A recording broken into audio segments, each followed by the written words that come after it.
Hello, beautiful souls. It is Sister Mia, and I'm going to be doing a reading for you today. So, I literally got this deck in the mail today, so I had to do a reading for you guys. It's called Stardust Seed Oracle Deck, and my, is it beautiful? Oh, advice from your higher self. Oh, wow. Okay. I see. I've never seen these cards before, so this is the card that's on top. Soul's Voyage.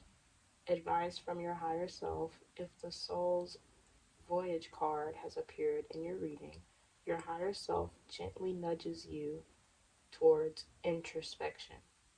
There is a cosmic journey you've undertaken, spanning realms and lifetimes, bringing with it wisdom and lessons. Remember, every encounter and challenge in this current life holds a deeper significance that connects to this vast voyage. Embrace your past experiences, understanding they shape your present choices and path. Your soul encourages you to seek moments of reflection, perhaps through meditation or journaling, to connect with this ancient journey and gain insight for your current voyage. And then under that is the power of now. But I want to shuffle these cards. And oh, they're so beautiful. Woo! Even the back. Okay, the unseen world.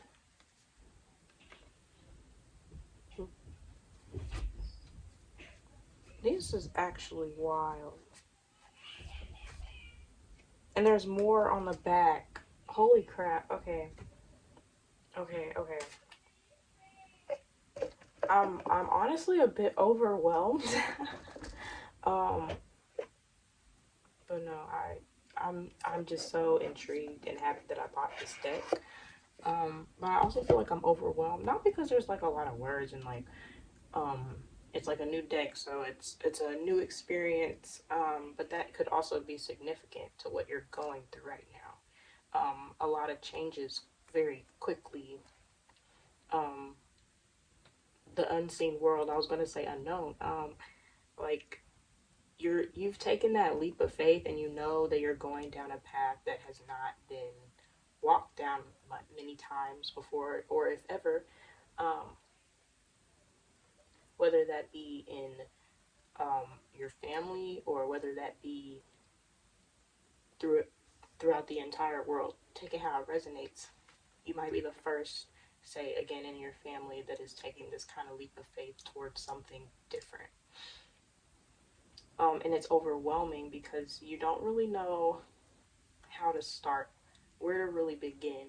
Like you're taking the steps, you have already started, um, but it's like you're kind of taking shots in the dark as to what will work and what won't. Um, and you feel like you're literally walking on stairs in the dark, but the stairs are not linear. They're like going everywhere.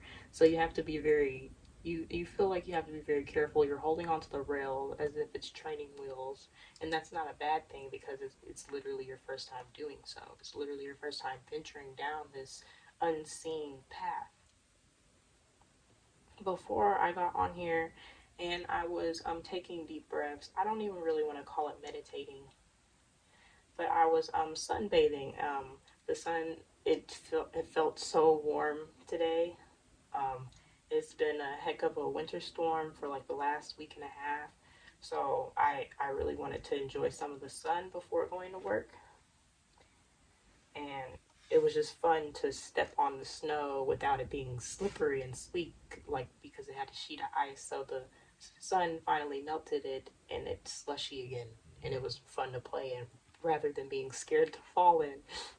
So, like, um, try to find the fun moments in walking in the dark. Make it a game. Um, find ways to enjoy it, even though it's scary. I'm gonna read the, oh my gosh, okay, the Observer. I mean, we're just getting right into the Oracle. You're literally getting right into it. Like you said, no more waiting.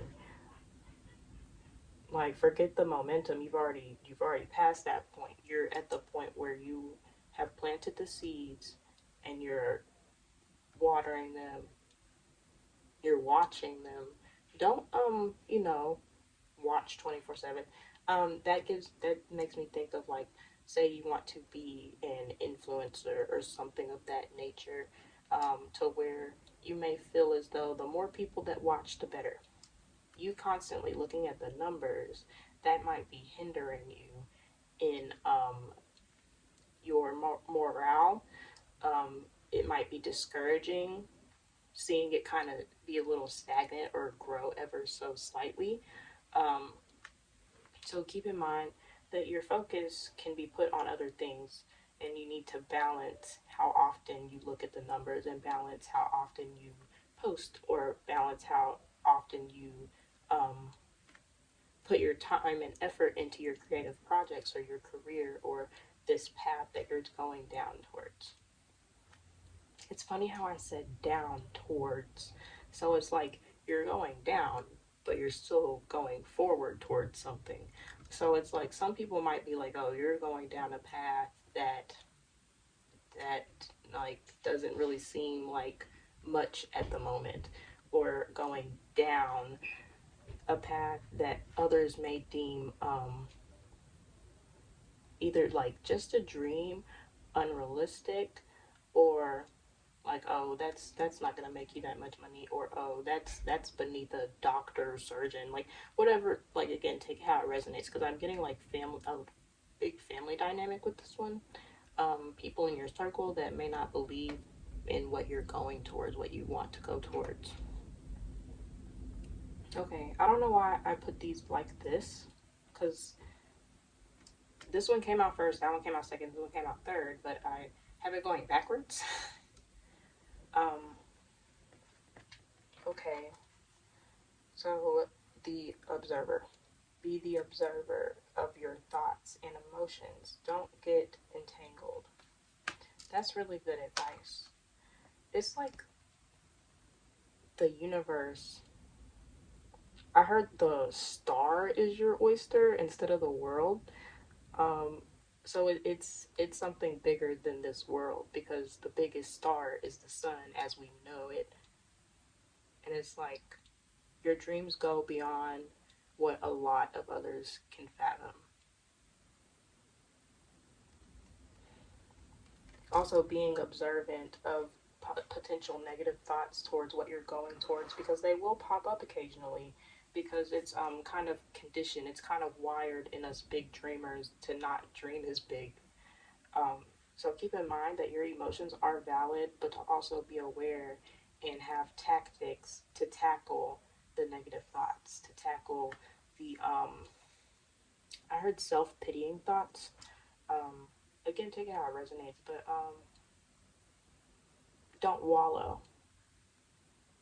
Like, it is okay to feel what you're feeling and to be down and to feel discouraged at times, but don't stay in that one emotion. We're supposed to feel all emotions, so don't beat yourself up just because you're feeling them at that point in time. The unseen world. Remember, there is a realm beyond the visible. Explore it with your inner visions. It says vision, not visions, but again, that's significant. I feel like third eye. I feel like really deep into your intuition at this time. You are probably a seer, and you use those abilities without even knowing. I also heard dreams. So when you sleep, it could be very significant. Like you see things in your dreams, or you manifest in your dream state. I heard realm, but there was something before it. Holy moly. I hope I don't have to make a part two. Okay. Inner stillness. And then I'll let this be the last card. Bro, I couldn't wait till after I got off work. I wanted to do this before, so I'm sorry if this feels a little rushed. Inner stillness.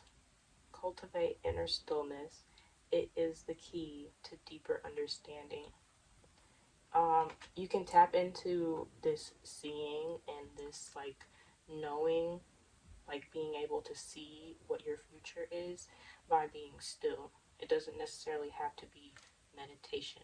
It could be, like I did earlier, sunbathing, moonbathing, looking at the stars, being still in breath, and just letting the thoughts flow and go. Embark on the soul's voyage. We navigate through the vast, immeasurable ocean of our past, present, and future existence. The journey between lives, as encapsulated in this card, emphasizes a transcendent, transcendental, transcendental flow of energy that shapes our present existence and propels our future. According to various belief systems and spiritual teachings, our soul embarks on numerous journeys through diverse lives, each shaping the individual we are today, and sculpting the soul into a form which carries the wisdom, lessons, and sometimes the scars of lives lived before. I heard ancestors when I finished reading. Um, our higher selves, them cheering you on, knowing. I keep getting knowing. Like the moon is above our heads. So it's like I get the crown chakra, but then I get the chakras above that. And I don't really know much about those chakras, like as above, so below. Like the chakras below the root chakra and the chakras above the crown chakra. Searching those up might be significant for you at this time. Holy. Okay, I saw the King of Wands was like this, and then I already saw this card, but it's Nine of Wands in reverse.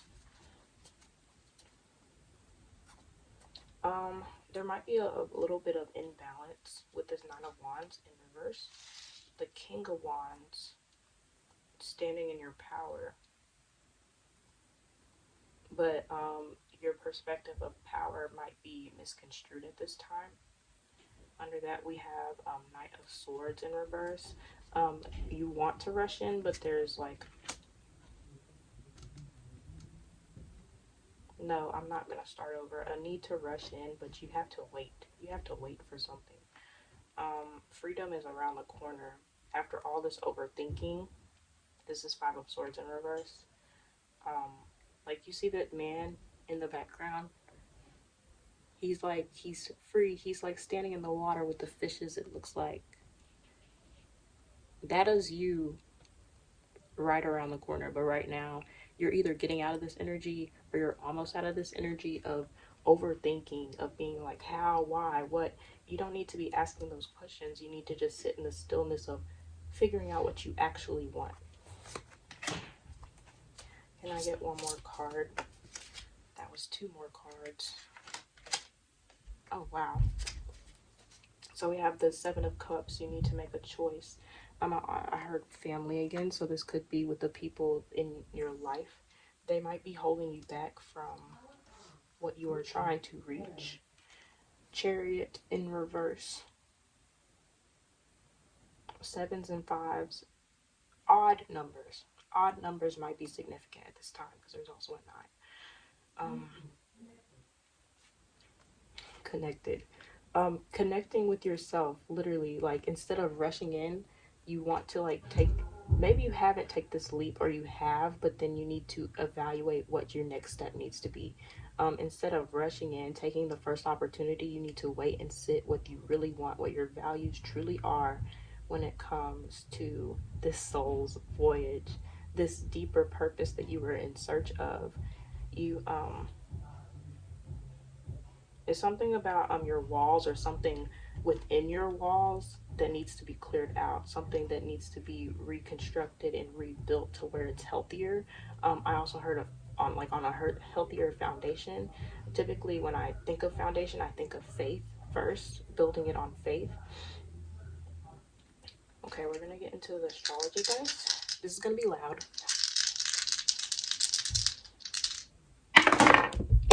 Okay, those dispersed really far. The number one, again, odd numbers, very significant. It wasn't flat, but this one, it landed on Sagittarius on the carpet, and then I believe that one is Neptune. Yes, I'm gonna redo the number. 6. Oh wait, no, that is 9. Okay, we'll start with Neptune. Pertaining to the shadows of the mind, intuitive forces, not of this world. You are not of this world. Remember that you are a soul first in a human body. This is a human experience that you asked for. So try to really dive deep as to what you truly desire, what you really want in this lifetime. Next we have Sagittarius. In search of the truth, dauntless, positivity, seeking calmness, longing for adventure, travel. Like you want to just go and drive off to where you feel like your dreams will, like, not even like flourish, but just like explode, like into like from nothing to bam, everything. But you need to slow down and realize that there are going to be steps that you have to take, and to be cautious that some opportunities are just not for you. Did I finish reading Sagittarius? Longing for adventure, yes. And then we have 9th house, but I am going to read the 6th house because I thought it was a 6 at first. So 6 represents health, day-to-day activities, hygienic routines, can also relate to pet care or coworkers. So day-to-day life, what you're currently doing for work, you have to take that into consideration, and how you might move around your job or eventually take the steps to leave your job to pursue whatever you're pursuing. Because for some of you guys, it's career, like going from job to career. But I heard love out of nowhere. Love for self. Interesting. So the job might be too draining for you. Asking for hours to be cut, which might sound insane, but so that you can have more time to rest and to put your energy into what you actually wish to put your energy towards. Again, your creative projects or some sort of project. And then like day-to-day routine, like what are you doing for self-care? Make sure that you are going to the doctor and getting your yearly checkups. And that can be hard, especially like if you had healthcare and some of those benefits have been cut. Again, take how it resonates. But it is still essential for you to make sure that you are at least checking in on yourself and going to the doctor. Doing it from most urgent to least urgent, because you might not be able to do all of those things in 1 year. But again, make sure that you are prioritizing your health. I've really felt the need to say that. And then the 9th, sorry, that was the 6th house. 9th house represents expeditions, going the distance, matters of mind expansion, philosophical mindset, looking into different types of philosophy,